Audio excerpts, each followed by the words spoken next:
கடந்த வாரம் கூட நான் ஊருக்கு சென்றிருந்தேன்.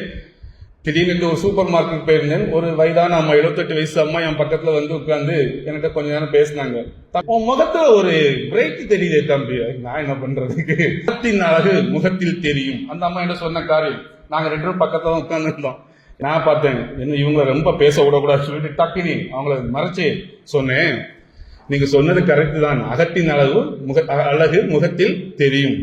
நாங்க இயேசுவை வணங்கக்கூடியவர்கள், இயேசு எங்கள் அகம், எங்களுக்குள்ளே வாசம் செய்கிற ஆண்டவர், அதனால அந்த அழகு உங்கள் கண்களுக்கு தெரிகிறது என்று சொல்லி அந்த அம்மா ரொம்ப ஈகராக கேட்டாங்க என்கிட்ட. அப்படியா தம்பின்னு சொல்லிட்டு அவங்க குடும்ப கதையா சொன்னாங்க. அவங்களை பிளஸ் பண்ணி அவங்கள்ட்ட சொன்ன, உங்க பசங்க நல்லா இருப்பாங்க, ஆண்டவர் தேடுங்க என்று சொல்லி சொன்னாங்க. அவங்க பயங்கர ஒரு சந்தோஷம். நான் அதுக்கப்புறம் தான் அந்த அம்மாவுக்கு முகத்துல ஒரு பெரிய சந்தோஷத்தை பார்த்தேன். அந்த நாள் முழுவதும் எனக்கு ஒரு சந்தோஷம். ஏனென்றால் ஆண்டவரை அறியாத ஒரு பெண்ணுக்கு ஆண்டவரை பற்றி பேசுவதற்கு எனக்கு ஒரு வாய்ப்பு கிடைத்தது.